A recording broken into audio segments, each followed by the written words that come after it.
Hello, everyone. My name is Lauren. I'm one of the educators here at Iris. I'm joined today by Corey. He is another educator at Iris. You may have seen us on past training sessions or past webinars, and we're glad to be with you here again today to kick off the webinar on evaluating image quality. So, a few housekeeping things before we begin. This webinar is one of many that we have conducted in an effort to continue to support our clients. You can view all of our past webinars from our monthly newsletter or on our YouTube channel. So if there's any topics that you've missed in the past, we do post those videos online, and we frequently include specific videos or links to the playlist in the YouTube channel and our newsletters. So you may have noticed everyone is on mute. We do have a Q&A option at the bottom of your screen. If you have any questions throughout the webinar, please don't hesitate to put them in that chat. We will answer as many questions as we can live. If your question is a little bit more specific to your organization, your workflow, or troubleshooting specific issues, we may not answer it live here, but we will definitely follow up with you after the session. So please don't hesitate to put any questions in that Q&A box anytime during the session. All right, so we're going to go ahead and get started. And just to kick things off and reiterate, this is part of ongoing support. So these webinars are not meant to take the place of formal training. If you are a brand new user to Iris, you may find this webinar informative and helpful, but this webinar session alone is not enough to get you to a place where you're ready to conduct exams. So please make sure that you are added to the Iris portal, that you receive the Iris University videos, and that you get set up by the users in your organization to receive training on operating your specific camera. So what we're offering today is more supplemental material and an opportunity for people to ask questions specifically regarding image quality, but of course, there's always a few other topics that pop up. Okay, so housekeeping is out of the way. Let's go ahead and jump in. So we just like to get a sense of the types of cameras that you all are using. So our first step is going to be just to conduct a quick poll. We've got some images here of some of the more common cameras that are in the field right now. And so we're just going to launch a one question poll asking, what kind of camera do you use? So look at the pictures and see if your camera is visible, and we'll just kind of give a few moments for everybody to answer and give us a sense of the spread of types of cameras that we have on the call today.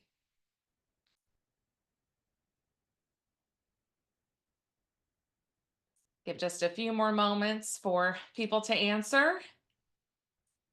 Looks like a pretty good mix of devices.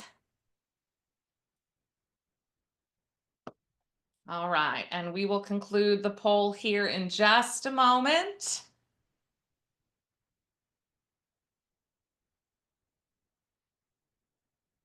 All right, so looks like we've got a pretty heavy mix of Remedio and handheld cameras with some tabletops included as well. That is not surprising at all. And no matter what kind of camera you use, we are glad you're here. We are going to be speaking to specific practices for all of these devices, but it always helps to have an understanding of the mix of cameras that we have here today. All right, and we've got a question real quick on this presentation being available to those who have missed it. So we do record all of our webinars. We will be including the link to this specific webinar in our June newsletter. And we also post these on our YouTube channel. We frequently include the link to our playlist in the monthly webinar. So these are always available. You can actually go back and view any of our past webinars on the YouTube channel. So this specific presentation will be included in our June newsletter, and then likely in future newsletters. This is a pretty popular topic for our clients. So all right, so I'm going to turn it over to Corey, and he's going to talk about what makes an image ideal. So before we can troubleshoot images that aren't ideal, we've got to talk about what an ideal image is. And this is one of the things that really crosses over between any camera device you are taking. We are taking a picture of the retina. There are always four parts per eye of the retina that we are trying to capture, and we need to see complete ones. We can't see part of ones. We can't see a little bit, a third, two-thirds. We need to see a complete portion of the anatomy because the grader needs that. I always tell everybody I train, the grader does not have magic eyes. If you can't see it, expect the grader can't see that as well. Okay, so we always need to have complete parts. Now, what are the four parts? We basically have the optic nerve.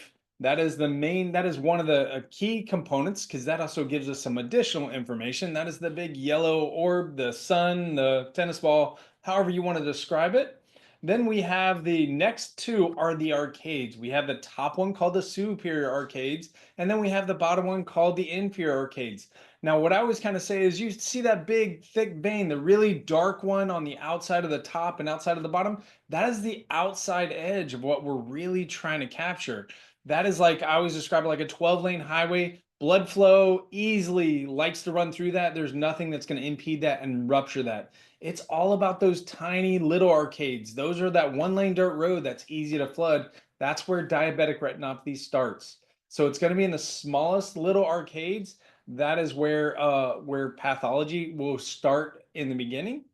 Now, again, we do need to see that complete one. So having that arcade hug the top or hug the bottom lets all those, and we need to see a full arcade. And one of the ways to do that is having the optic nerve in the ideal spot, but we'll talk about that in a sec. The next one is going to be that dark spot, macula. Everybody's eye is unique, so you'll have maculas that look like a kind of like a dot. They'll look like a smudge. They can even blend in with the background. So every eye is very unique, but we do need to see that. So what I always tell the people I'm training is if you see a shadow near that macula, because the macula looks like a shadow, I'm going to automatically say I can't see it because I can't have any part of it basically be a part of that because pathology surrounds the macula, isn't always in it directly. So it's the surrounding area I need to see. So if a shadow too close, again, these are the four parts. Just make sure we have complete parts. And that's where you always want to count your anatomy whenever you take a photo. 1 through 4, you get used to that. That'll make your job easier. If you're missing one for handhelds, you can take another one of the missing part. The last thing is what's most important. Again, the optic nerve is your visual identifier. It's understanding which eye we are capturing.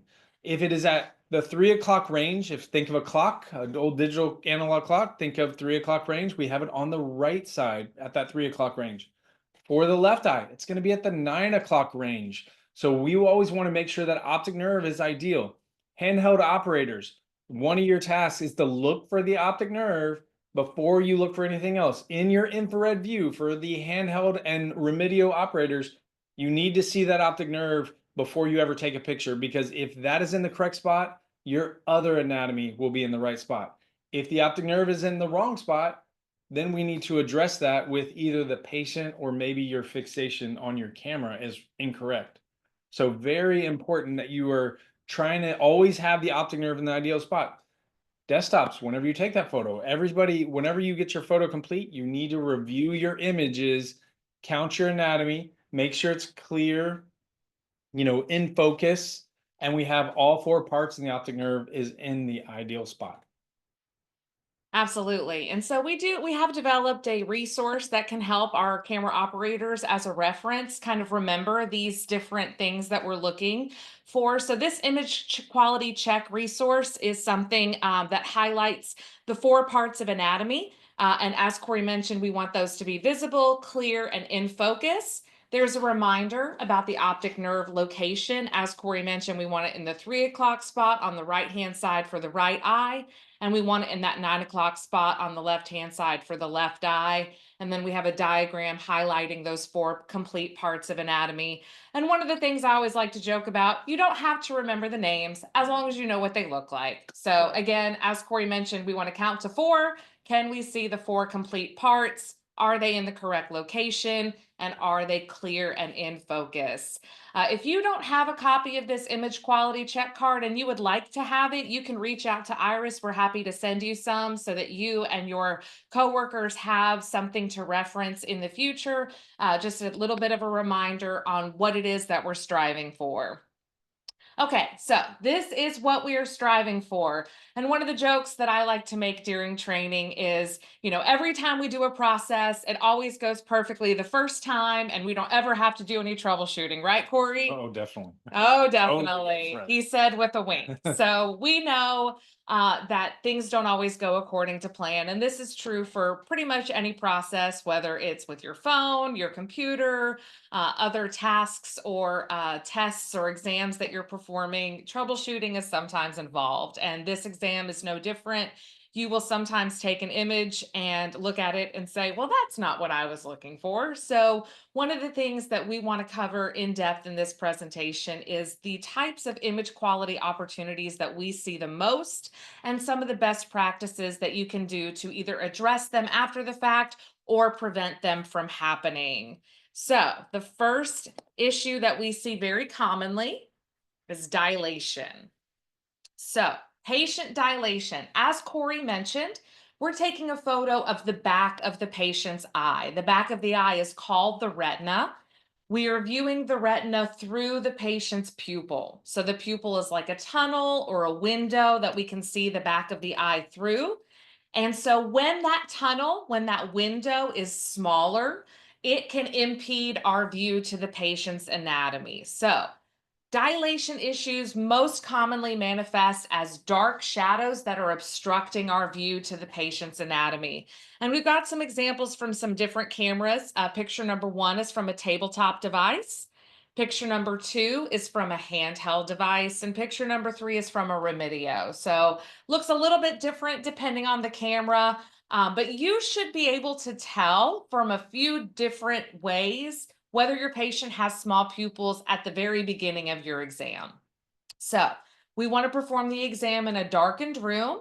We don't want to have the patient wait for an extended period of time in the dark. We want to go ahead and attempt to take photos pretty quickly. So, Corey and I always recommend once your patient is seated in the dark room or in the room where you're going to perform the exam, it's helpful to go ahead and get those lights turned off as soon as possible to allow that dilation process to begin. At this point, I usually will leave the door cracked open, or you can leave a computer monitor turned on for some ambient light. We also recommend using a red night light in the room. You can purchase those from Amazon. Gives you a little bit of additional light, so we're not in complete darkness. At this point, we want to clean the equipment, whether that's the eye cup on the handheld devices and the Remedio cameras, or the chin rest and forehead bar on those tabletop cameras. We want to explain the exam to the patient, and then we want to go ahead and try to take images. Most of the tabletop cameras will tell you explicitly how big your patient's pupil is. If their pupils are 2.8 millimeters or above, you will not experience dilation issues. Their pupils are large enough to capture quality photos. So we go ahead and perform the exam. For those handheld cameras, we land the camera in front of the patient's eye, and we're going to be looking at the patient's eye through the camera. And that infrared light is going to tell us. We're going to see a glowing purple orb in the center of their eye. And the size of that orb tells us how big the pupil is, right? So the more of the retina, the more of the back of the eye that we can see, the bigger the pupil. So if you land that camera and you see a nice big pupil, you know that you can capture those images pretty easily. If you see smaller pupils, you're going to want to have your patient maybe sit in the dark for a little longer. You may take more time between images. So, for those tabletop cameras, there is a delay between images. So, when you capture the right eye, there should be a delay before you capture the left eye. We want to allow that delay to happen.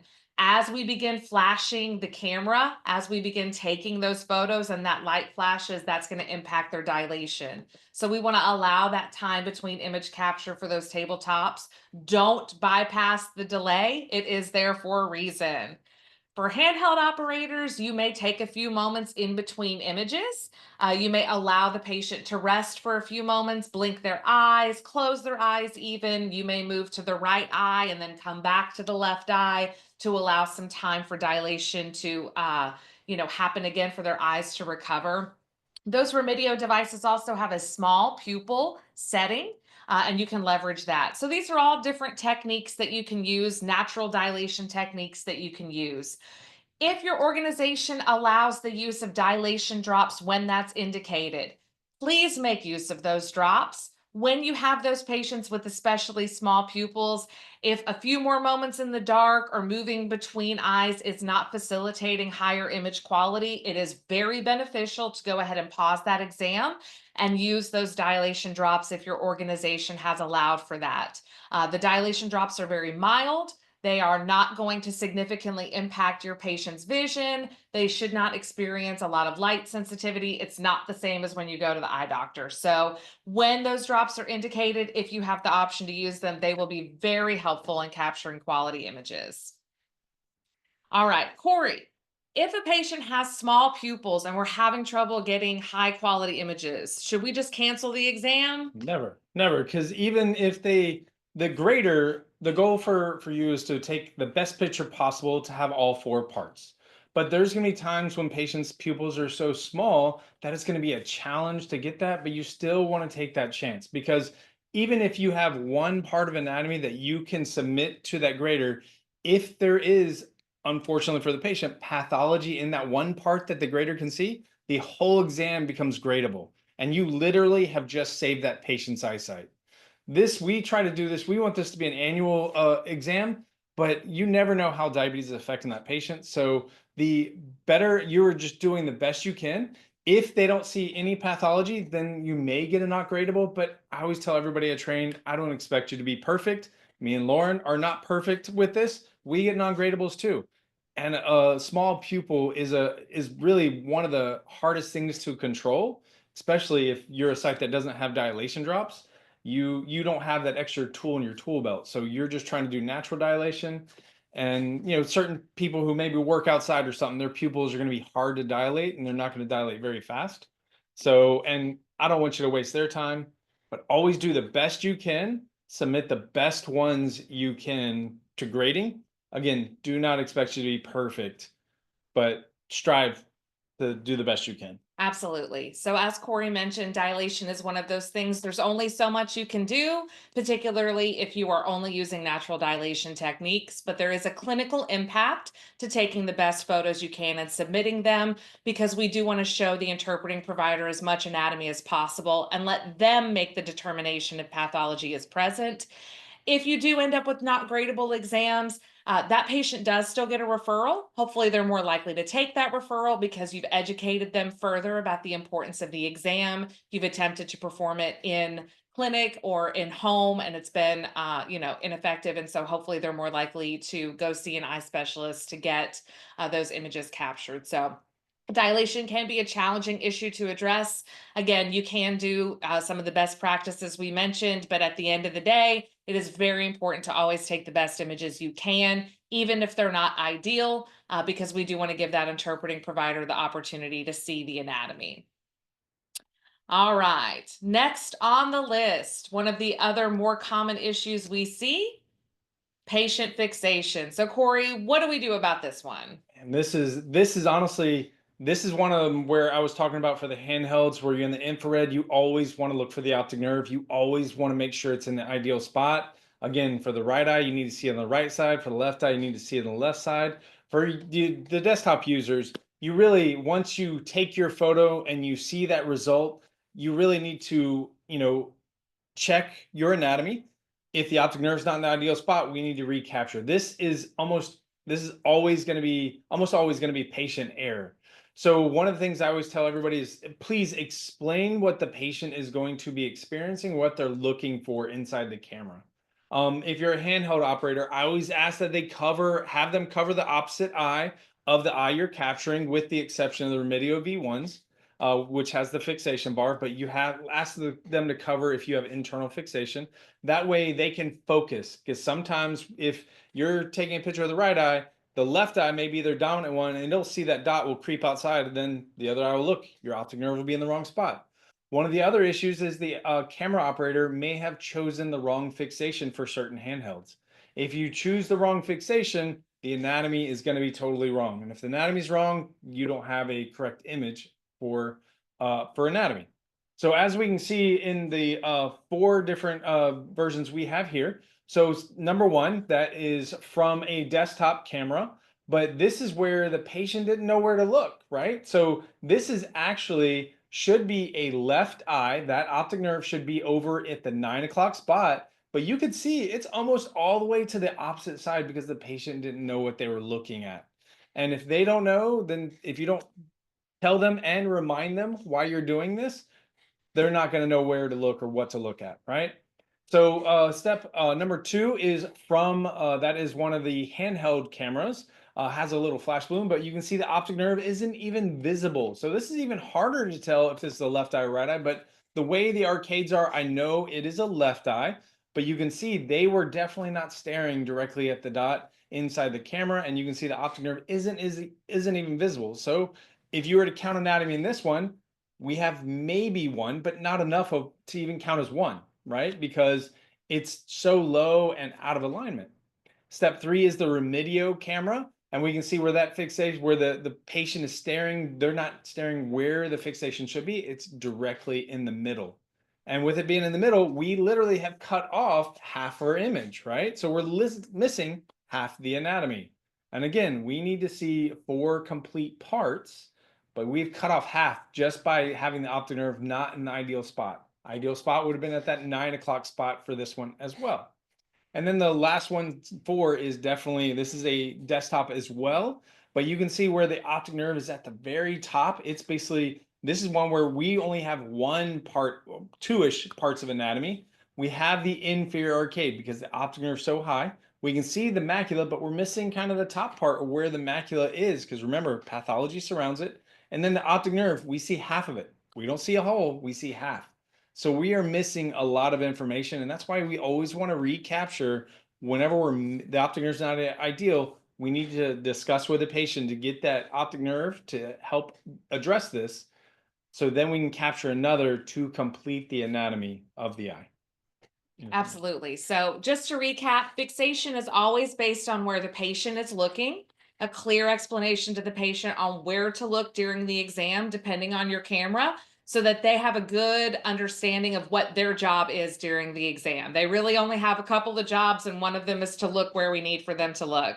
If you've got those handheld cameras, don't be afraid to have them cover that other eye. A lot of people have challenges looking at that internal light if they're not covering the other eye. So that really helps that patient focus. And then like Corey said, if the blinking light is in the wrong location, especially for those handheld cameras when you can change where it's blinking, you really got to make sure that you do that, because sometimes they're looking at the blinking light, but it's still set up for the other eye. So fixation is usually something that can be rectified in the moment, but we need to understand kind of what causes it and then how to fix it. Go ahead. I was going to say the next one, Lauren, what is go ahead. Yeah, so we do have a question I'm going to address real quick before we move on. So we have a question regarding when the patient report comes out. If the images were not gradable, say because of out of focus, is it best to send them to ophthalmology as opposed to repeating the retinal scan? And that's going to depend on the organization. So every single organization partnered with Iris has chosen a care plan, what they would like the patient to do based on the findings. Some organizations, if there's a not gradable, they do have the patient come back and repeat the scan in the office to see if those operators can get a better photo. Sometimes, especially with those handheld devices and even with tabletop cameras, the issue is more related to the operator maybe having some opportunities with image capture. And so some organizations like that patient to come back and try again. Some organizations refer out when those images are not gradable. So it's really going to depend on what your organization has chosen as part of the care plan. And that should be associated with all the results that you receive. It says patient instructions. What does your organization want that patient to do based on the findings? And so your organization should have made a selection for not gradables and what they would like to do. So it does depend on the organization because that is customizable based on your organization, your resources, and stuff like that. So definitely always look at the patient instructions to get an understanding of what your organization wants that patient to do. Great question. So our next one, we've talked about a couple of different ones that are kind of patient issues for the most part. This next one is totally camera operator fault. 100% it is your fault. So, right, Lauren, it is. Whose fault is this? This would be mine. If I capture a photo and the only reason it's not gradable is because the lens is dirty, that is something that is completely within my control and something that I should fix. I should address this and I should take more photos. So these three photos are all great examples of images that came back, unfortunately, not gradable. And what is obstructing our view to the anatomy is the cleanliness of the lens. And so frequently what we see with lens cleanliness is either the lens is dirty, there are smudges or other artifacts that are obstructing our view, or the lens has been cleaned improperly. And that is very evident in this middle example. In particular, we can see that the camera operator or someone in the office, this is a tabletop device, they cleaned the lens improperly. And so all of that residue is blocking our view to the patient's anatomy. So it's very important that you have a good understanding of how and when to clean the lens. It's very important also that you keep the lens protected as much as possible. This is especially important for those tabletop cameras because that lens is exposed and facing the patient during the exam. So you should have a lens cap on your camera. Our recommendation, keep that lens cap on the device at all times unless you are performing the exam. So we do want to remove that lens cap for the exam. I will typically place it on top of the device so I remember that it's there, and then I can replace it at the end of the exam. So you also can periodically check the lens to see whether or not it needs cleaning. So you should have, as part of your lens cleaning supplies, a flashlight. It's very helpful to do this in a darkened room. So we recommend turning off the lights and using that flashlight to inspect the lens. And you can do this anytime throughout the week. If you want to do it, every Monday we check the lens, or every Monday and Wednesday we check the lens. A regular cadence so you don't find yourself in the position of having to clean the lens during an exam. You also want to make sure you have the appropriate supplies if the lens requires cleaning. So you've darkened the room, you've shined the flashlight, and you see, the lens is dirty. If it's just dust, you can use the air bulb to get that dust off. After using the air bulb, we also can have the option to use a wet lens wipe followed by a dry Kimtech wipe. So that first step, use the air bulb. If it's just dust, that may be the only step you take. If you see there are other artifacts that the air bulb is not able to get off, you want to use a wet lens wipe followed immediately by a dry Kimtech wipe. So in these examples where we can see the residue, that tells me that either they used a wet lens wipe and they didn't dry it, or they may have used an alcohol prep pad to clean the lens, and we do not want to do that. Alcohol prep pads are for cleaning the surfaces that the patient touches, not for cleaning the lens. So you want to make sure you've got the appropriate cleaning supplies. Those Kimtech wipes, unfortunately, do leave some lint and dust behind. So our last step is also going to be to use that air bulb again. We want to make sure that we are getting any residual dust or artifacts off so that there's nothing remaining on the lens. It may be that you see just a few tiny flicks of dust. It may not be, very significant. It's certainly not always going to be perfect, but we want to make sure there's no significant obstruction. So we have a question regarding the Remedio cameras. The Remedio cameras do not have a lens cap, but they do have a cone underneath the eye cup.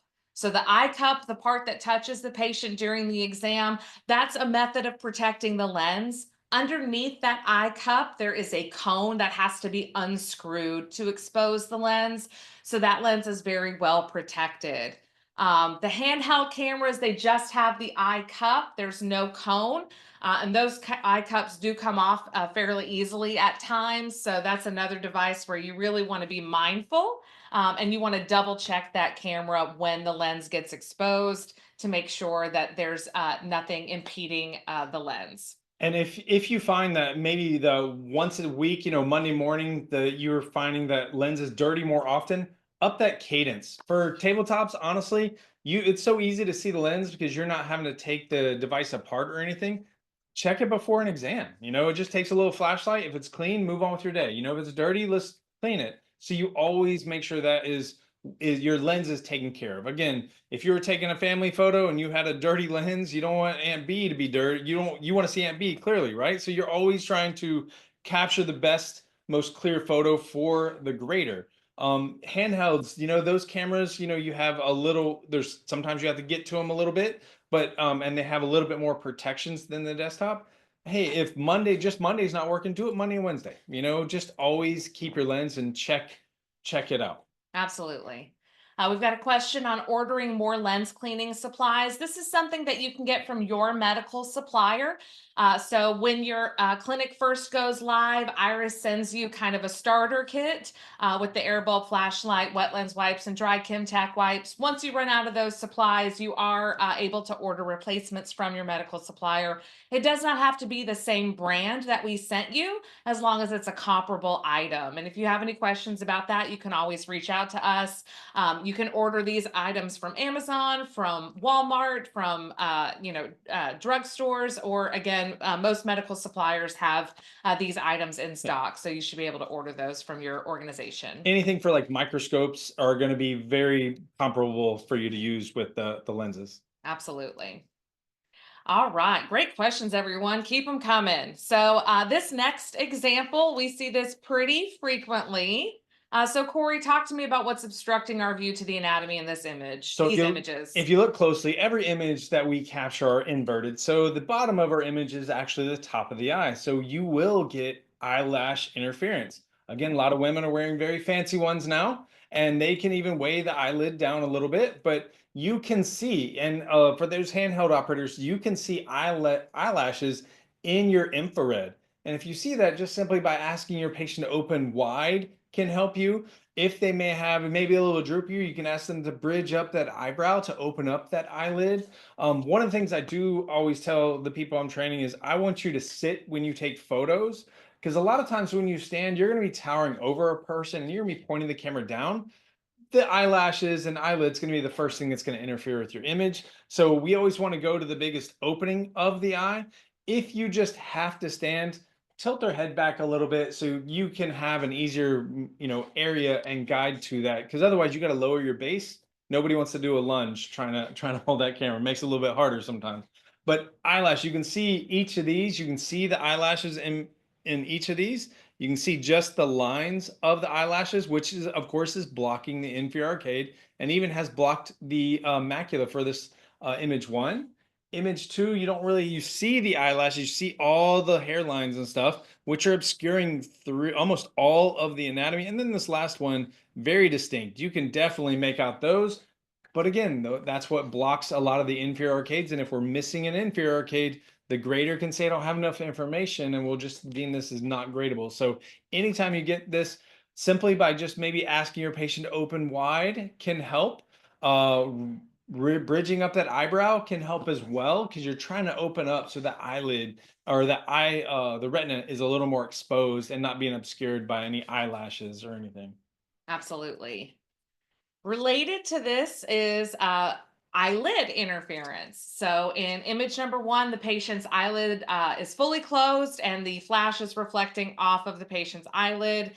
In the second and third example, we've got lid interference coming up about halfway and pretty significantly obstructing our view to anatomy. So one of the things I like to talk about with eyelid interference, a lot of operators are inclined to tell patients not to blink during the exam.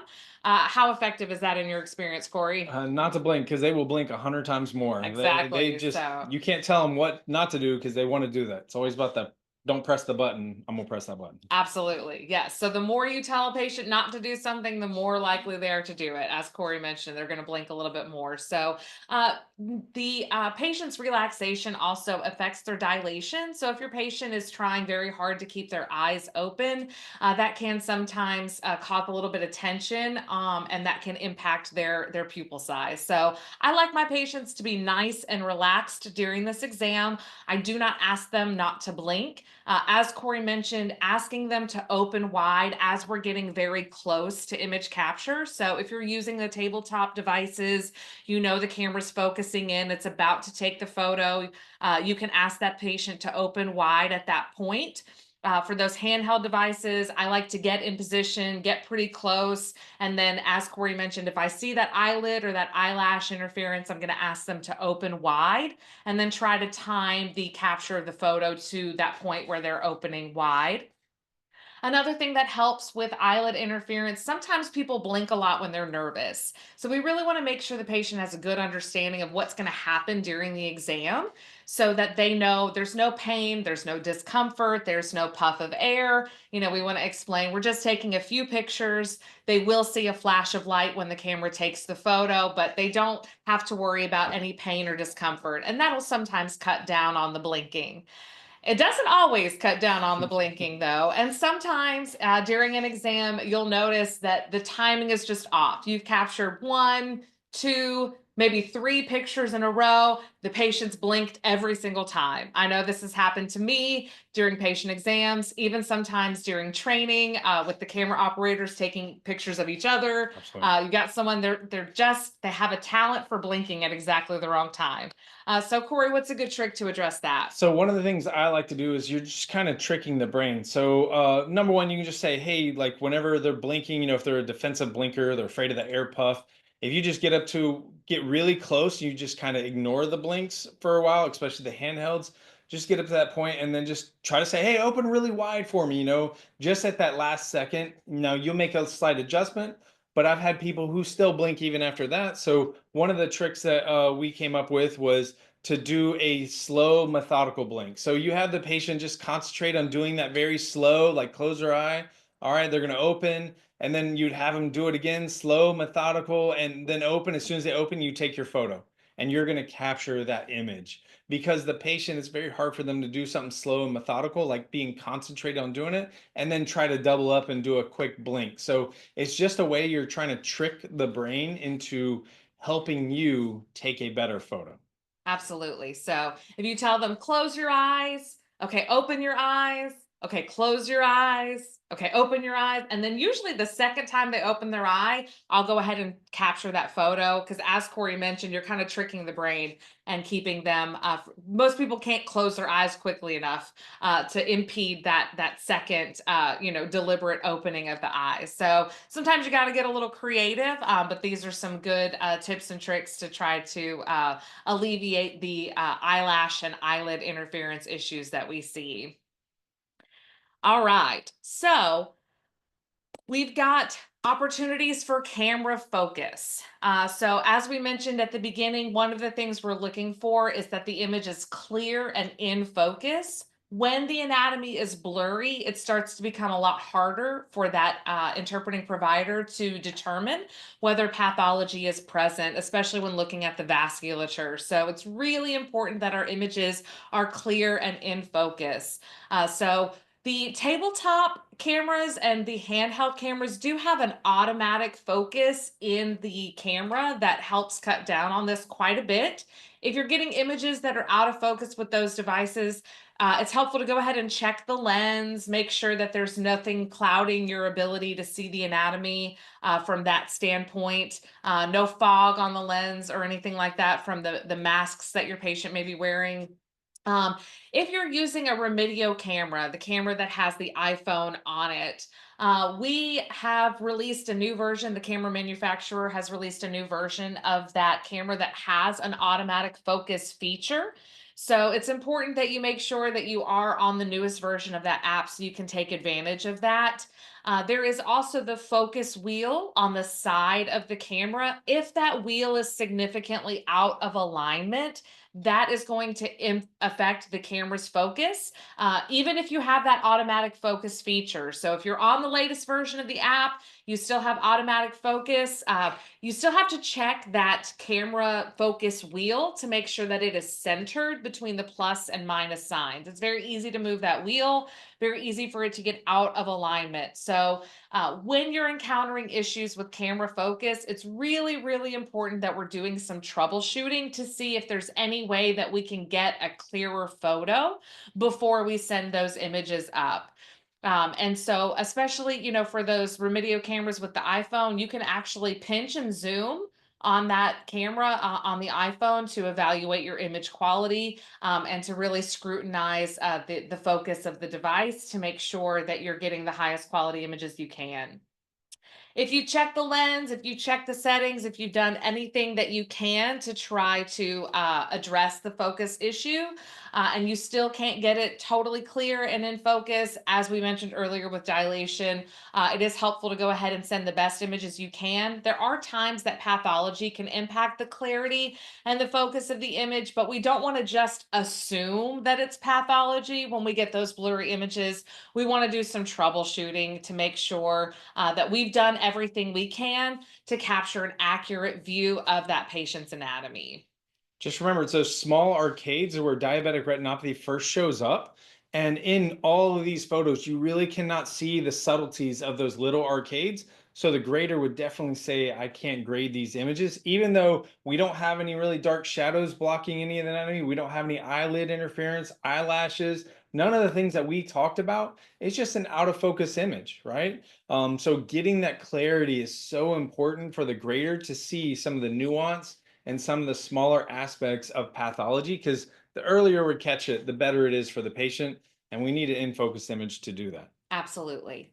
We had a question regarding cataracts affecting the clarity and focus of your image. That is one of the primary conditions that can impact this. So, if your patient reports having cataracts and you notice you're getting blurry images, that may be the reason. As I mentioned earlier, again, we just want to make sure that we're doing everything we can to address that. So, if your images are not clear and in focus, it may be because the patient has cataracts, but we still want to do that troubleshooting that I mentioned earlier before sending up images that are not ideal. So definitely a possibility. Pathology can always impact image quality. So as we've mentioned before, we're just doing the best we can with the tools that we have. Absolutely. Great question. All right. So the last examples that we have are with regards to positioning. So positioning can come in two forms. For tabletop devices, it's usually going to be patient positioning that is impacting image quality. For the handheld and Remedio cameras, it's going to be your camera positioning since we are able to kind of approach the patient where they're at. So if you've got one of these cameras, or another version that we maybe don't have pictured here, one of the tabletop cameras, this is what we're talking about first. And as I mentioned, this is going to be more related to the patient positioning. So here are a few examples of positioning opportunities. So Corey, let's talk about that. Yeah. So basically, patient positioning with the tabletop, you basically need to have the patient square with most of the cameras. We have two connection points. It's going to be the chin and the forehead bar. We need their chin rest put their chin pushed all the way forward on the chin rest, and we need the forehead touching the forehead bar. We're going to show this. We'll demo this in a bit, but those two positions are so important. If you don't, because the camera wants a flat face to look at the eye. If it is not flat, if it's just off a little bit, maybe the forehead bar is not touching, you're at an angle, and this can create issues where the camera can't focus or as it attempts. You can see some anatomy in some of these photos, but not a lot. And it just means that they're just slightly off, or maybe they're turned slightly, not square with the camera. They're just kind of turned off to the side. So you, as the camera operator, always need to review them, and we'll go over that in just a minute for that camera. Absolutely. So again, making sure the patient understands their job, that they have 2 points of contact, and we want to make sure too that that patient can easily maneuver into the camera. And as Corey mentioned, we're going to do a little bit of demonstration with the 3 cameras. Again, this is not training, but just a few highlights of some of the things that we're talking about here. We'll show you that here in just a few moments. So the next opportunities we see are going to be related to camera positioning for the handheld devices. So these are 2 examples of some of the common handheld devices that our clients are using out in the field. And so the positioning opportunities that we see are usually more related to how the operator is approaching the patient, and how close the device is to the patient. So for those handheld cameras, for those Remedio cameras, we are advancing the camera toward the patient so that the retina is filling the screen. We can see all the anatomy. So in these examples, we've got some glare at the bottom of the screen that's impacting our ability to see some of the anatomy, primarily the inferior arcades, those blood vessels there at the bottom, and then the macula. 1 and 2 in particular, that bluish shadow tells me that we did not advance the camera close enough to the patient. We need to keep pushing in. We were a little out of alignment with their retina and not quite close enough. In 3 and 4, the flash bloom is obstructing our view to the anatomy. It can be helpful sometimes to tilt the front of the camera up slightly as the retina is filling the screen, and that can sometimes cut down on that flash bloom there at the bottom. It doesn't mean if you've got a glare at the bottom of the screen, it doesn't mean that the image is bad. But in these examples in particular, that flare is really blocking our view to anatomy such that the interpreting provider couldn't make a determination. So just because there's a small glare, it doesn't mean it's not gradable. You really got to ask yourself, as Corey mentioned at the beginning, can I see all 4 complete parts of anatomy? And unfortunately, in these examples, that the answer to that is no. All right. And then the last camera positioning opportunities we'll cover real quick with examples are the Remedio. So this one, you get some different opportunities. Sometimes we're too far back, sometimes we're too close. There's kind of a sweet spot that we're looking to hit. So these are some examples that you'll run into in the top 3 examples. We are too far back. We are out of alignment. So in example number 1, you can really see that blue shadow here on the side. That tells me that the front of the camera needed to come a little bit over to the right, and then the operator needed to push in a little bit closer. In 2, we're too far back. We can't really see much of the anatomy. We can kind of see the optic nerve and a little bit of the blood vessels, but we're way too far back. And then speaking of way too far back, in number 3, we're even further back. So this is actually, we can see most of the patient's eye in this example, very little of the retinal anatomy. This operator was extremely reluctant to advance the camera forward. And so the retina is not filling the screen. We can't see the anatomy. So those are examples of being too far back or out of alignment. These bottom 3 examples are what it looks like when we're too close. So that anatomy starts to look really washed out, really overexposed, makes it very challenging for the interpreting provider to get a sense of whether there's pathology present. So the good news is with these handheld devices, as long as you can see the patient's eye on your screen, you know that that soft, squishy eye cup is surrounding their eye. You don't have to be concerned about advancing the camera too far forward. Even in these examples where we got a little bit too close, there's still nothing touching the patient's eye. So it's really just a matter of being confident in your tools, trusting your instrument, getting a really good sense of what it's supposed to look like. And that really comes with a lot of practice. We also highly recommend for any device that you're using that you have your images taken. So if you're a camera operator in the field and you've never had your pictures captured, we highly recommend that you fix that. Get a coworker, get another trained operator to take your images. It's really helpful for you to see what the patient experiences so that you can better explain what they need to do during the exam. And also so you can see it's not harmful, it's not painful, there's nothing poking your eye.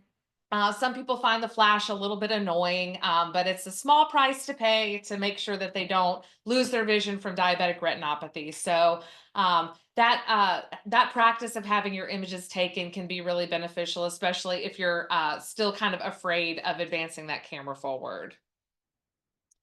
All right, so we're going to stop sharing our screen and we're going to use the last few minutes here in our webinar to just talk about some best practices for each of the devices. Before we do that, I do want to just address, we had two questions regarding cataract surgery.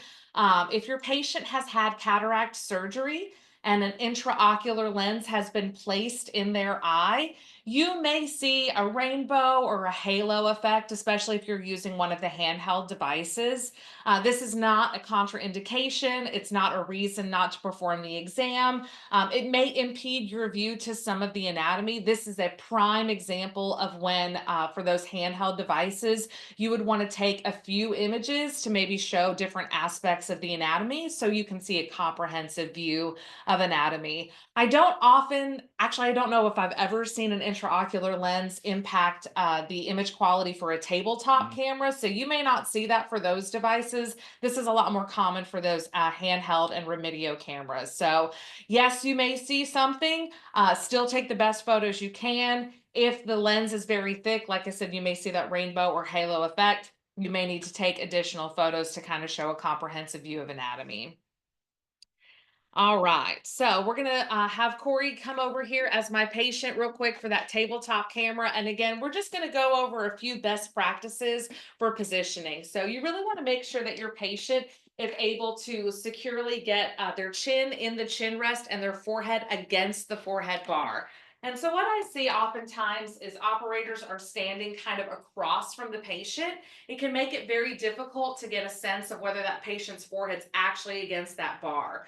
And so if their forehead is back like Corey's is now, and you kind of can't even tell from that angle, but here from the side next to Corey, I can really see his forehead's not making contact with that bar. So it can be helpful when you're getting that patient into position to come over to the side, make sure that you're making the adjustments. You want the patient to be able to have kind of a straight back so that they can come forward and slightly down.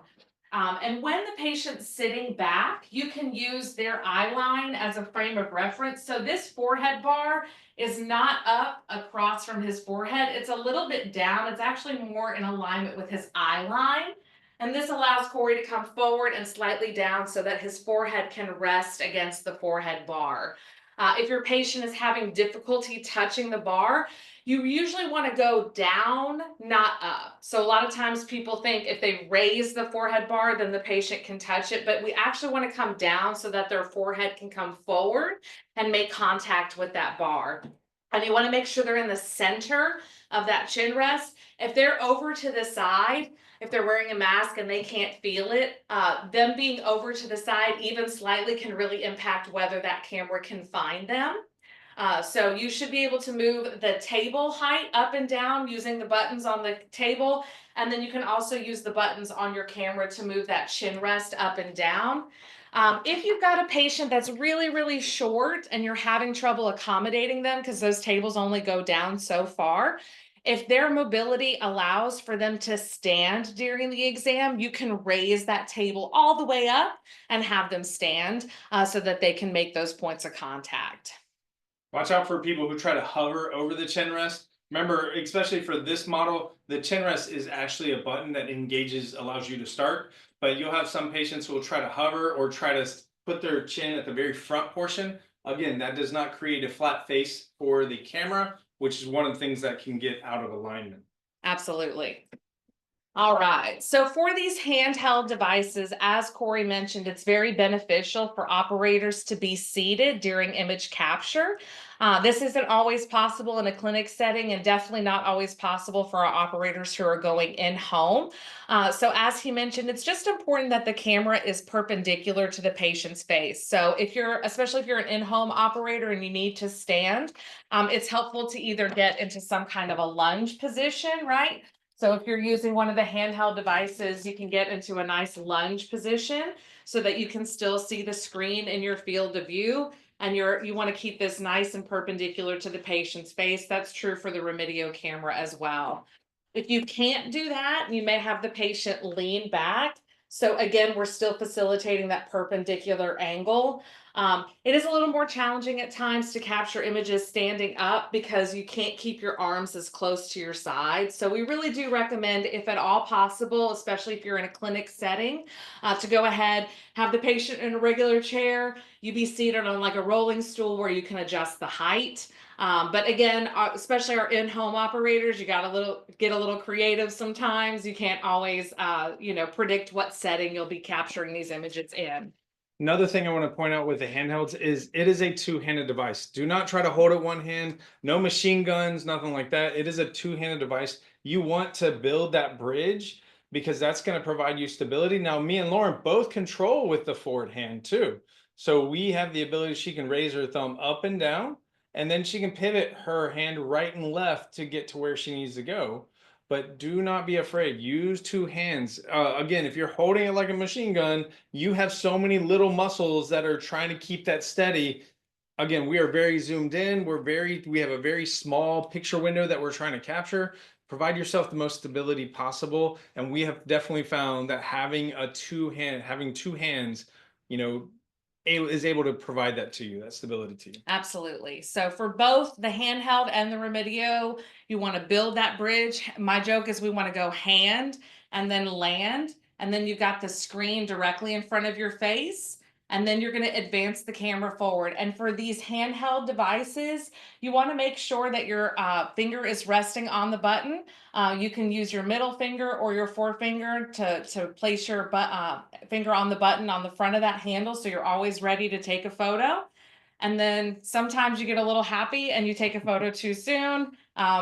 That's just one of the things that happens sometimes. But as you're advancing the camera forward, once the retina is getting close to filling the screen, you really want to make sure that you're getting the back of the camera down just very slightly and lifting the front up into the light of the retina so that the retina fully fills the screen.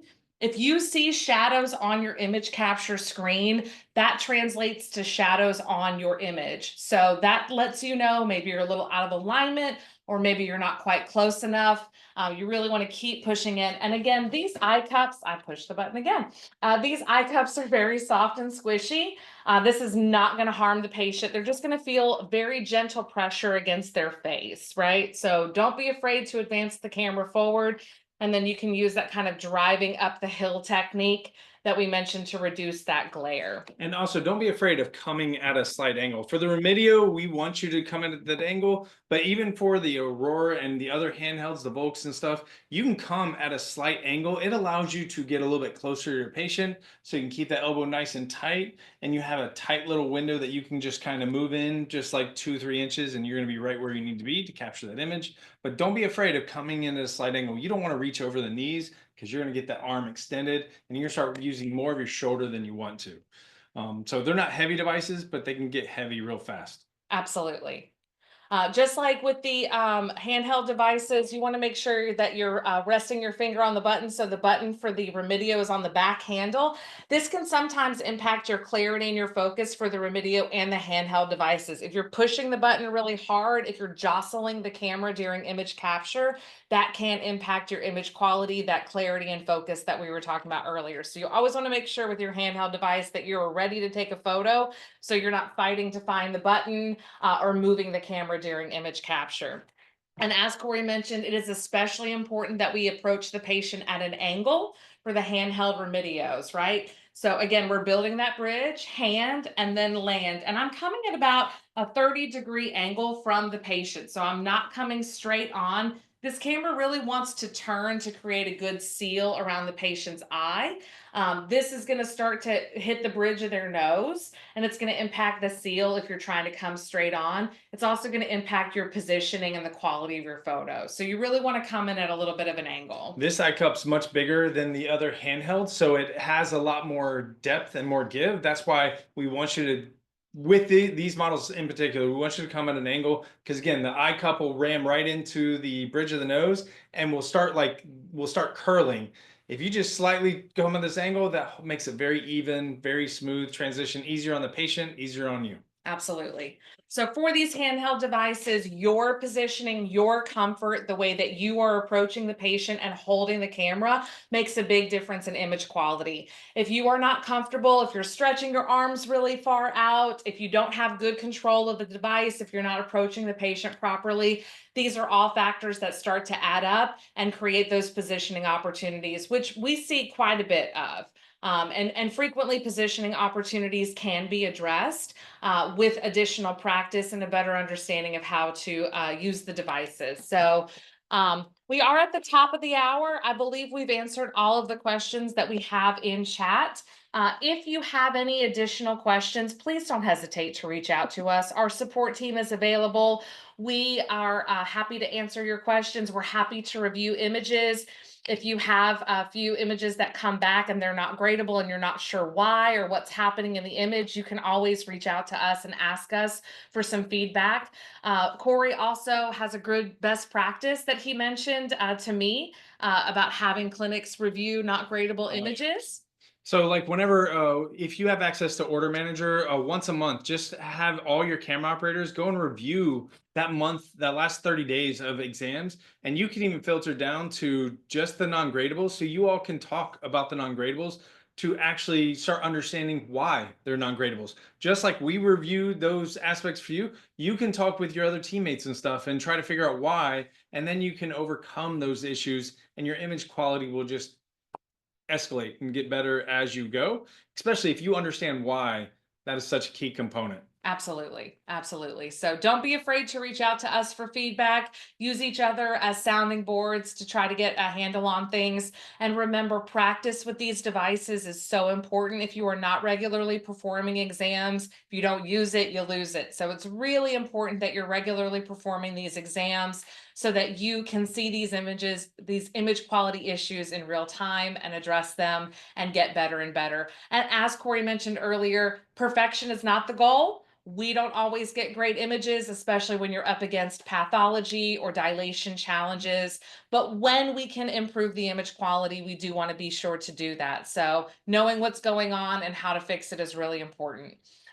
If we didn't answer your question live today, I will be following up with you via email to get a little bit more specific. And again, if you have any questions at any time, please let us know. We're always happy to help. Thanks, everyone. All right. Have a great day, everyone. Thank you.